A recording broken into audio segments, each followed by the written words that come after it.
Hello, so what you're about to see is a tutorial using the Bellini. So for those of you who don't know what a Bellini is, it's kind of like a Thermomix. And for those of you who don't know what a Thermomix is, basically it's like an all-in-one cooker. So basically it chops, it blends, it sautés, it steams, and basically does everything that a rice cooker could do, everything that normal kitchen appliances could do, like blenders. It can cook what you'd cook on a stovetop, that kind of thing. So it's an all-in-one machine to basically make your life easier. So I love it. I highly recommend getting one or looking into one if you're either time poor or you need to be able to multitask while you're in the kitchen, or if you just simply, like me, have difficulty using your hands. If you have arthritis, for example, or something like that. I have injuries to both my hands, so I have trouble holding knives and I have trouble opening jars and things like that. And so anything I can do to make my kitchen and cooking life a little bit easier, this machine basically helps me with. So what I'm going to do is in this video and hopefully in future videos using this same intro, I'm going to show you how to cook a particular kind of dish in the Bellini. So I will show you the machine and then we'll get straight into today's tutorial. So this is the Bellini, and like I said, it's like a Thermomix, but it has many parts that come with it, but I'm just going to show you the basics for today. So all you really need to know are the timer button, which as you turn this, it will adjust the time in the screen, and the temperature button. And so again, as you adjust this, it will adjust the temperature in the screen, and then the speed button. So those are the only real buttons that you need to worry about on this machine. And obviously there's an on-off button to make it function. And there is the pulse button for chopping, which we won't need for today's tutorial.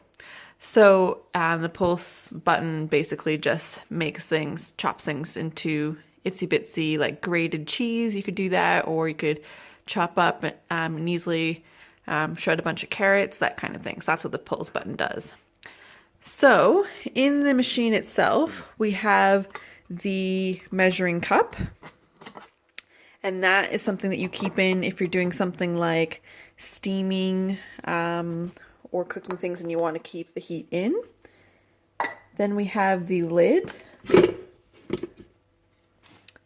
and we have the bowl. So the bowl comes with two kinds of blades for the Bellini. It comes with these sharp blades, and it also comes with blunt blades.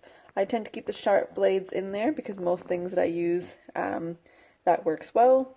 And so what we're going to be showing today is a dish that you can make using this machine, and let's jump right into it.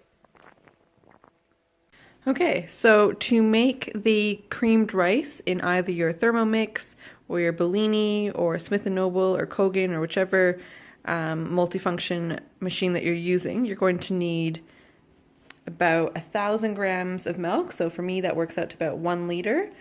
You're going to need a teaspoon of vanilla, 60 grams of sugar, and 180 grams of rice. So again, I'll just put those all on the screen here for you.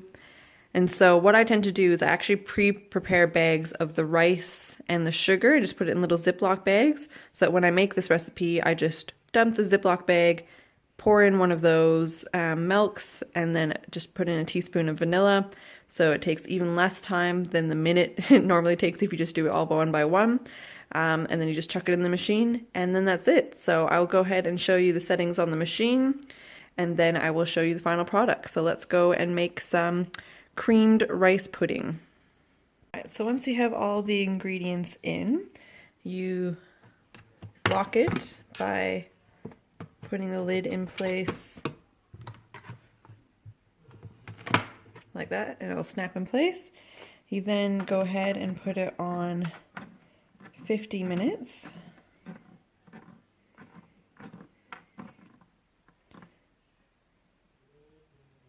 and on speed 1, and then it needs 90 degrees. Then you just go ahead and press the on button, and then it will go ahead. You can leave it alone for 50 minutes, and you'll come back and it will all be done. So let's go ahead and get that started.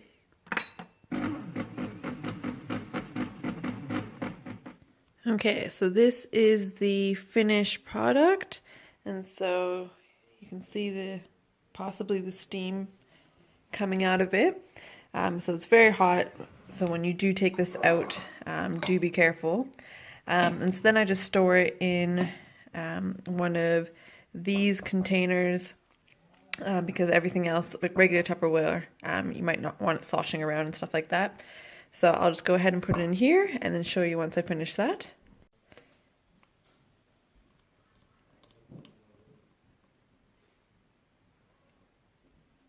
So this is the final product. So it smells amazing. It's actually kind of like a nice air freshener for the house. So if you want something to smell good and taste good, definitely recommend this. This is the consistency. So it's just been sitting here for a couple seconds. So it does create this little layer on top. So don't worry about that. That happens. And so I just stir through. But this is the consistency. So it's kind of like porridge or oatmeal. But it's an excellent dessert or comfort food. Are good for people who've just had, braces put in or something like that, and need something filling and tasty because they can't chew because of their braces. I've been there. I feel your pain. So this is a nice, easy dish to make. And so feel free to comment below if you do make this. If you'd like to see me make anything else in my Thermomix /Bellini, just let me know. But there you are. This is your creamed rice pudding a la Bellini or Thermomix. This machine is, once you're done using whatever it is that you're cooking in there, it essentially self-cleans. So what you can do is once you finish cooking whatever it is that you are cooking in this jug, you can put some soap in there and fill it about 3/4 of the way with water. And then what you can do is you can turn this to 2.5 minutes. So just change that to 2.5 minutes there. You can put it on speed 1 and on 90 degrees, and that will boil the water in there with the soap, and it will spin around and it will clean the jug. So you can just turn it on, pour out the dirty water, and then voila, self-cleaning machine after you've cooked your dish. So I hope this tutorial was helpful, and thank you so much for watching. And if there's a particular dish that you'd like to see made in the Bellini, please go ahead and comment it down below. If you're looking for recipes, you can definitely type in pretty much anything that you enjoy making, like a dessert dish or a main meal or whatever else, and put in the word Thermomix in any search bar on Google, and you'll find endless recipes. And you can follow those same instructions using whichever machine that you have, be it the Bellini, be it the Thermomix. So, hopefully this was a helpful tutorial, and thank you so much for watching. See you all soon. Bye!